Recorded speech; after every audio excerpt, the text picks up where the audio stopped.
हरे कृष्ण। माघ मास के शुक्ल पक्ष की जया या भैमी एकादशी की आप सबको बहुत सारी शुभकामनाएं। भगवान श्री विष्णु की कृपा आप सब पर सदैव बनी रहे और आप अपने भक्ति और आध्यात्मिक जीवन में सदैव प्रगतिशील रहे, यही प्रार्थना करते हैं। माघ मास के शुक्ल पक्ष की ये एकादशी तिथि हमें अनंत गुना अधिक पुण्य फल प्रदान करती है और भगवान श्री कृष्ण की शुद्ध भक्ति प्रदान करती है।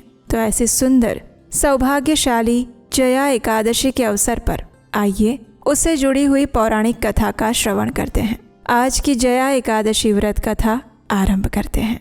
महाराज युधिष्ठिर ने भगवान श्री कृष्ण से पूछा, हे परब्रह्म, हे जगन्नाथ, आप ही 4 प्रकार के जीवों के आदि कारण हैं, स्वेदज, अंडज, जरायुज और उद्भिज। आप ही सब कुछ के सृष्टिकर्ता, पालन करता और विनाश करता है। कृपया आप मुझे माघ मास के शुक्ल पक्ष में आने वाली एकादशी का महात्म्य बताइए। कृपया इस एकादशी व्रत के पालन की शास्त्रोक्त विधि क्या है और उस दिन कौन से विग्रह की उपासना करनी चाहिए, इस विषय में भी बताइए। और अगर इससे जुड़ा हुआ कोई पौराणिक इतिहास है तो वो भी सुनाइए। युधिष्ठिर महाराज की इस बात को सुनकर भगवान श्री कृष्ण कहते हैं, हे नृपश्रेष्ठ, माघ मास के शुक्ल पक्ष की एकादशी को जया एकादशी कहते हैं। इस एकादशी व्रत का पालन मनुष्य को हर प्रकार के पापों से मुक्त कर देता है। इस एकादशी का पालन करने वाला कभी भी प्रेत योनि में नहीं जाता। हे राजन, जहाँ तक मुक्ति और पाप नाश का प्रश्न है तो इस एकादशी का और कोई विकल्प नहीं है। ये सबसे श्रेष्ठ और परम उच्च है। अब इस एकादशी का महात्म्य सुनिए, जो कि पद्म पुराण में वर्णित है। देवराज इंद्र के शासन में देवतागण आनंद पूर्वक स्वर्ग में वास कर रहे थे। नंदन कानन में अप्सराएं अपने जीवन का आनंद ले रही थी। देवराज इंद्र भी अप्सराओं के साथ सुख भोग रहे थे। एक बार देवराज इंद्र ने 5 करोड़ अप्सराओं के नृत्य उत्सव का आयोजन किया और उस सभा में पुष्पदंत नामक एक गंधर्व गायक था। चित्रसेन नामक एक अन्य गंधर्व वहां अपनी पत्नी मालिनी और एक पुत्री के साथ आया था। चित्रसेन का एक पुत्र था पुष्पवन, जिसका एक माल्यवान नामक पुत्र था। पुष्पवती नामक एक गंधर्व कन्या माल्यवान के प्रति आकर्षित हो गई। कामदेव के तीक्ष्ण बाणों से हत सुंदरी पुष्पवती ने अपने भाव भंगिमाओं द्वारा माल्यवान को अपने वश में करने का प्रयास किया। सुंदर पुष्पवती को देखकर माल्यवान पूर्ण रूप से आकर्षित हो गया। देवराज इंद्र को प्रसन्न करने के लिए माल्यवान और पुष्पवती दोनों उस नृत्योत्सव में अन्य अप्सराओं के साथ नृत्य और गायन करने लगे। लेकिन क्योंकि वे दोनों परस्पर आकर्षित थे, इसलिए वे उचित रूप से नृत्य और गायन नहीं कर पाए। निरंतर एक दूसरे को तिरछे चितवन से देखते हुए वे दोनों कामदेव के बाणों से आहत हो गए। जब देवराज इंद्र ने नृत्य और गायन की प्रक्रिया में विघ्न का अनुभव किया तो उनकी मानसिकता वे समझ गए। उन्होंने अपमान का अनुभव किया और उन दोनों को श्राप दे दिया। उनसे कहा, अरे मूर्खों, तुम दोनों पापी और महामूर्ख हो। मैं तुम्हें प्रेत योनि प्राप्त करके पृथ्वी लोक में अपने कर्म का फल भोग करने का श्राप देता हूँ। इसी क्षण जाओ और पृथ्वी पर जाकर प्रेत बन जाओ।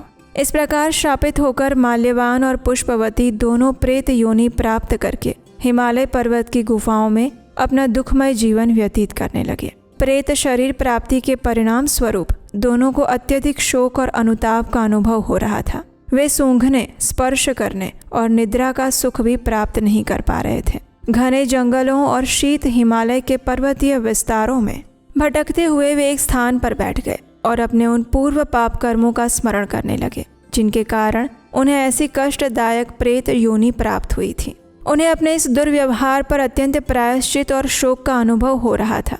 अपने दुष्कर्मों पर शोक करते हुए उन्होंने सारा दिन बिना कुछ भोजन किए व्यतीत कर दिया और वो दिन जया एकादशी का शुभ दिन था। हालांकि वे भूख और प्यास से अत्यंत प्रभावित थे, फिर भी उन्होंने उस दिन किसी भी जीव की हत्या नहीं की। उन्होंने यहाँ तक कि कोई फल, मूल या जल भी ग्रहण नहीं किया और इस प्रकार वे दोनों सूर्यास्त के समय तक एक वट वृक्ष के नीचे बैठे रहे।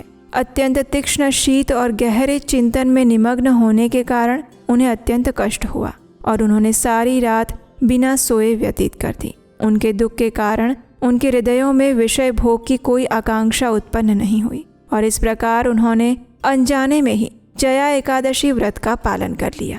इस व्रत के पालन से अर्जित पुण्य फल के कारण अगले दिन उन्हें प्रेत योनि से मुक्ति प्राप्त हो गई और तत्पश्चात पुष्पवती और माल्यवान अपना वास्तविक पूर्व स्वरूप प्राप्त करके स्वर्ग में वापस लौट गए। वे प्रसन्नता पूर्वक इंद्रदेव के समक्ष जाकर उन्हें विनम्रता पूर्वक प्रणाम करने लगे। जब देवराज इंद्र ने उन्हें देखा तो वे आश्चर्यचकित रह गए। देवराज इंद्र ने उनसे पूछा, अरे किस पुण्य के फल स्वरूप आप दोनों प्रेत योनि से मुक्त हो गए हैं और आपका ये स्वरूप नष्ट हो गया है? कौन से देवता ने तुम्हें मेरे श्राप से मुक्ति दिलाई है? देवराज इंद्र के प्रश्न को सुनकर माल्यवान कहता है, परम भगवान की अहेतुकी कृपा के कारण और उनकी प्रिय तिथि जया एकादशी का व्रत पालन करने से और अनजाने में ही इस व्रत का पालन करने के परिणाम स्वरूप हम इस श्राप से मुक्त हो पाए हैं। हे स्वामी, मैं पूर्ण विश्वास के साथ आपसे कहता हूँ कि हम मात्र भगवत भक्ति के प्रभाव से ही अपनी प्रेत योनियों से मुक्त हो पाए हैं। ये शब्द सुनकर देवराज इंद्र ने माल्यवान से कहा, तुम भगवान विष्णु की भक्ति और एकादशी व्रत पालन करने के फल स्वरूप शुद्ध हो गए हो और इसलिए तुम अब मेरे लिए भी पूजनीय हो। जो मनुष्य भगवान विष्णु की प्रेममयी सेवा करते हैं वे निश्चित रूप से मेरे लिए पूजनीय और वंदनीय हैं। इस प्रकार कथा का समापन करते हुए भगवान श्री कृष्ण कहते हैं, हे राजा युधिष्ठिर, इसीलिए प्रत्येक मनुष्य को एकादशी व्रत का पालन करना चाहिए। जया एकादशी व्रत का पालन ब्राह्मण हत्या के पाप से भी मुक्त कर देता है। इस व्रत के गौण फल है कि मनुष्य को स्वतः ही दान, यज्ञ, अनुष्ठान और तीर्थ यात्राओं के पुण्य फल प्राप्त हो जाते हैं। अगर कोई श्रद्धा और भक्ति भाव पूर्वक इस एकादशी व्रत का पालन करता है तो वो सदैव वैकुंठ में निवास करता है। तो ये थी जया एकादशी की पौराणिक कथा। आशा है ये कथा आपको अच्छी लगी होगी और आप भी पूर्ण श्रद्धा और भक्ति भाव से इस जया एकादशी का पालन करने के लिए संकल्पबद्ध होंगे। अगर ये कथा अच्छी लगी है तो इसे लाइक कीजिए और अपने मित्रों और परिवारजनों को शेयर कर दीजिए, क्योंकि इस कथा का मात्र श्रवण करने से भी अनंत गुना अधिक पुण्य फल की प्राप्ति होती है। और हाँ, अगर आप हमारे इस वैदिक ज्ञान के प्रचार कार्य की सराहना करते हैं और इस कार्य में अपना योगदान देना चाहते हैं तो स्क्रीन पर नंबर दिया गया है, वहाँ आप हमें आर्थिक रूप से अपनी सहायता भेजकर भी हमारा उत्साह बढ़ा सकते हैं।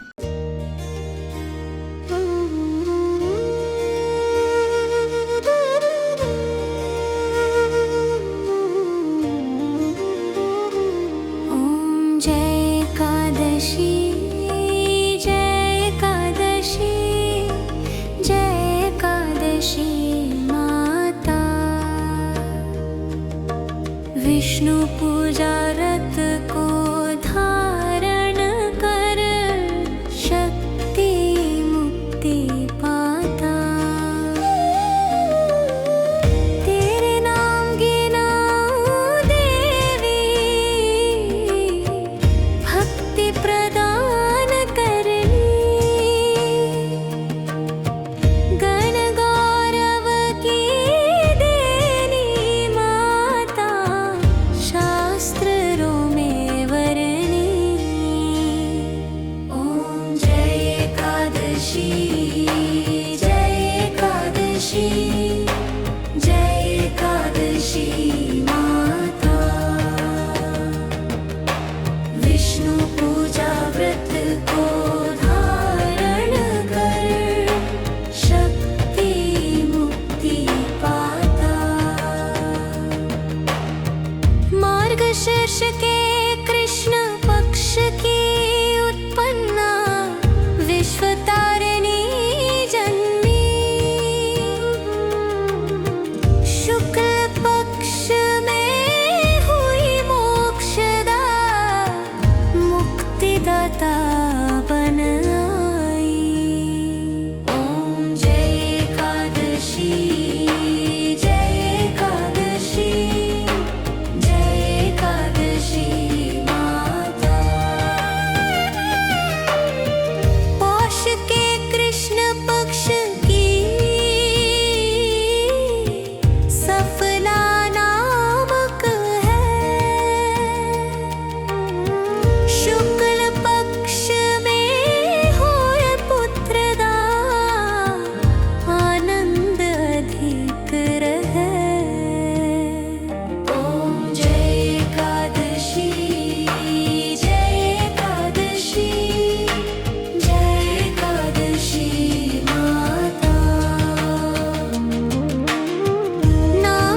कार्तिला माघ मास में कृष्ण पक्ष आवे, शुक्ल पक्ष में जया कहावे, विजय सदा पावे। ओम जय एकादशी, जय एकादशी, जय एकादशी माता। विजया फागुन कृष्ण पक्ष में शुक्ला मल की, पापन मोचनी कृष्ण पक्ष में चैत्र महाबली की। ओम जय एकादशी, जय एकादशी, जय एकादशी माता। चैत्र शुक्ल में नाम कामदा, धन देने वाली,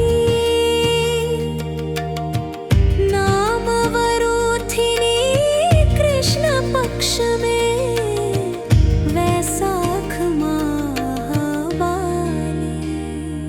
ओम जय एकादशी, जय एकादशी, जय एकादशी माता।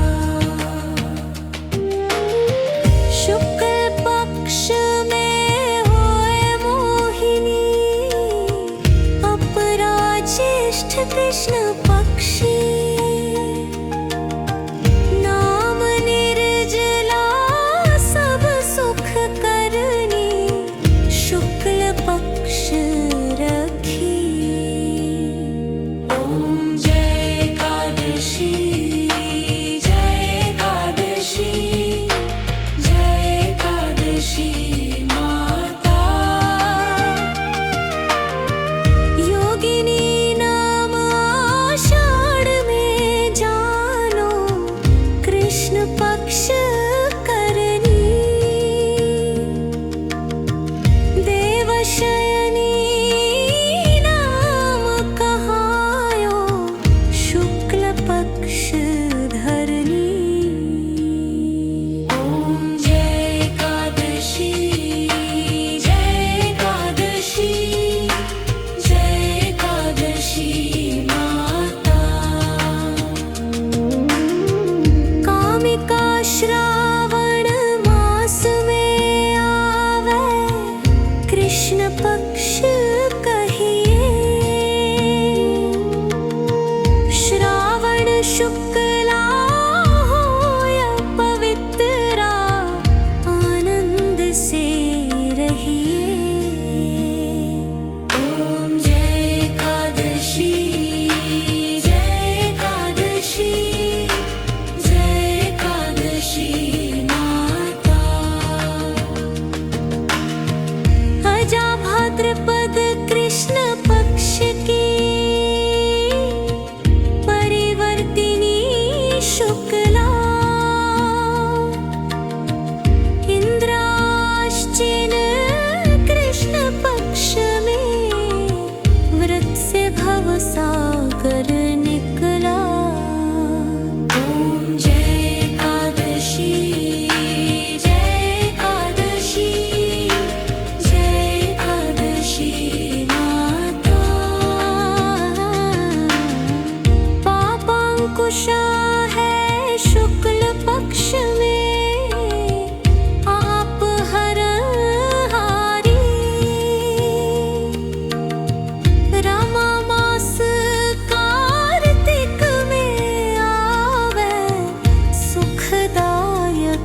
प्रार्थना के साथ आज की इस कथा को यहीं पर विराम देते हैं। फिर मिलेंगे आपके अपने चैनल उपदेशाष्टकम पर एक और पौराणिक और प्रमाणभूत कथा के साथ।